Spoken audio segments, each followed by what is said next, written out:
Hi, everybody. Hello, I'm Ryan. I'm Bethany. And we are Ryan and Bethany Board Game Reviews. And today we're going to be talking about Color Field. But before we do, we just want to remind you to subscribe and hit that notification so you can see Ryan do interpretive box dancing. That's the main content that we're releasing from here on out. But you really do want to make sure to subscribe and hit that notification bell. We have a ton of awesome stuff coming up and you don't want to miss any of it. So today we're talking about Color Field. This is designed by Mondo Davis and is published by The Op. All right, so this is, in effect, a chance for you to make a masterpiece painting. You're going to be drafting tiles, putting them on your board, which acts as your canvas. You were to play 3 different rounds, and you get a chance to kind of paint over what you've painted, and ultimately make the best paintings possible, get the most points possible. All right, let me give you a quick overview of how to play.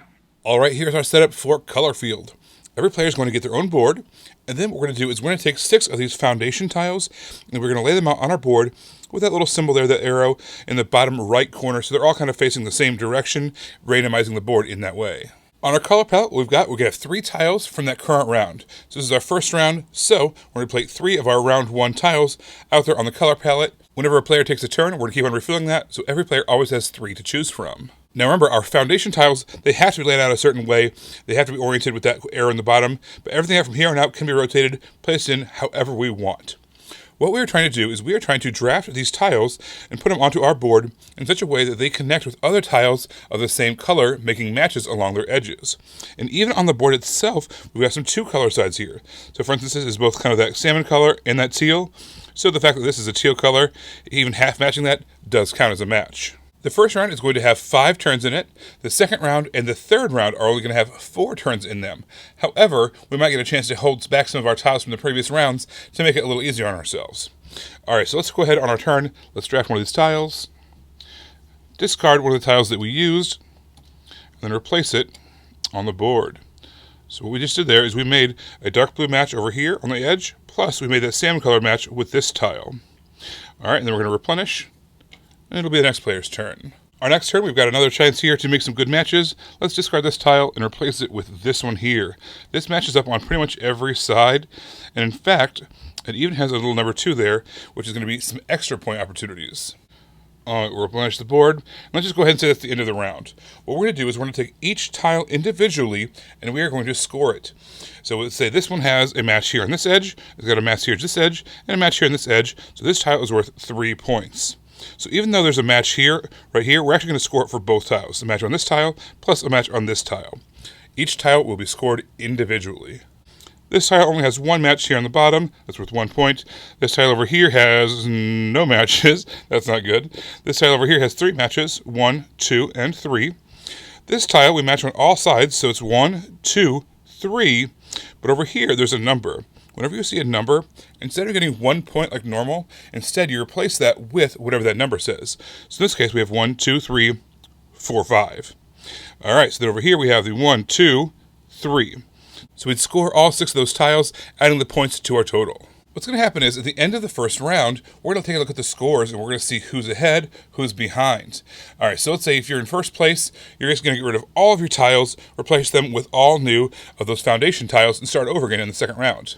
But if you were like in second or third place, you're going to have an opportunity to hold back 1 or 2 of these tiles in order to kind of get a head start on the next round. So let's say we were in third place.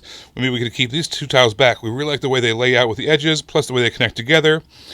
So let's go ahead and get rid of the rest of them, replace them with the foundation tiles, and then fill in the rest, keeping those 2 there. One more scoring thing I did forget about, at the end of each round, you're also going to look at your board, and you need to see what color swath you have the most of connected. You have to have at least 3 to qualify, but if you're able to do 3 or more of one color all connected, you're going to count all those tiles up, get that many extra points. So in this case, we'd also get 1, 2, 3 points for having the largest area be 3 of that salmon color. At the end of the second round, we're going to do the exact same thing. We're going to clear our board unless you were, scored a little lower, in which case you're going to be able to keep some tiles back, fill the board up with those foundation tiles, and you're going to keep on drafting. Only this time, in that third round, those round 3 tiles are a little bit stronger. They have more points associated with them, better combos that you're able to achieve. I really liked how at the end of every round, you almost had to start from scratch depending on you were. So whoever scored the most, it could only keep 0 tiles, right? Unless in a two-player game, Unless it's in a 0. two-player game, there's different rules on that. But basically, and if you scored the worst, you got more to work on the next round. And I really like that because it kind of did two things. It eliminated a runaway leader, and then it also eliminated, what's it called when you're just behind and you can't even get up? Is there a term for that in gaming? I call it the rich get richer and the poor get poorer. Yes. I don't know if there's a better way to word that, but yeah, there's some games where you're just like, it doesn't. I'm if in you last lost place. the first round, you're going to be losing. Yeah, you're going to be losing the entire game. And doing that one simple thing when you refresh for the next round eliminates that, so people still feel like they can play competitively in the following rounds. This game has a really nice slow ramp up. There's 3 rounds.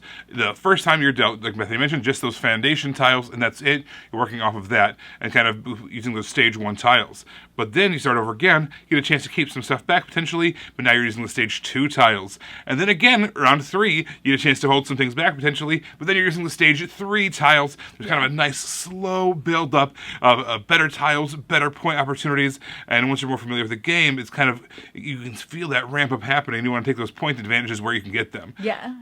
There's also these cards that you can play with. They're kind of like rule-breaking cards, or they add additional ways to score, and they work for everybody. They're called the community tool cards. So you can play with a card per round. You don't have to play with it if you don't want to, but it just kind of adds more opportunities to score and sometimes a way to break the rules, but they apply for everybody. That's why they're the community tools.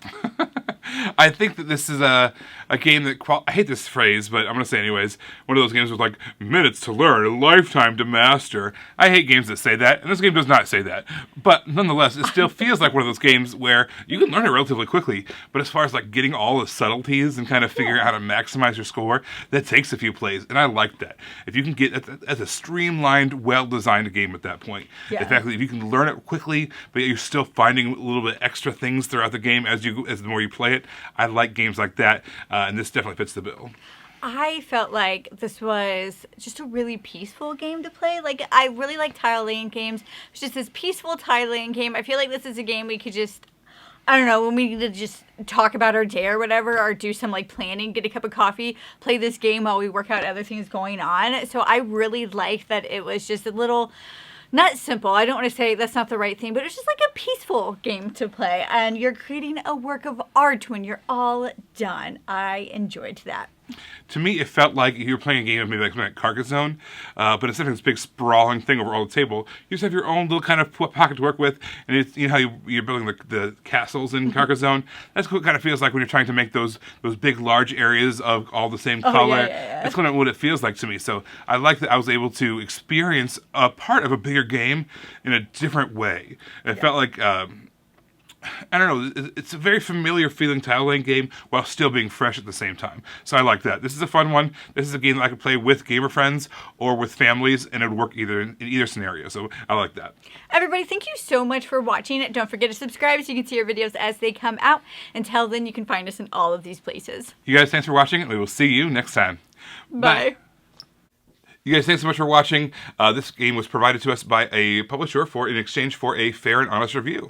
And if you want to see more stuff, check out over here to see something we think you might like. And over here, we think that YouTube has picked out a great video for you you're going to love. Thanks, guys. We'll see you next time.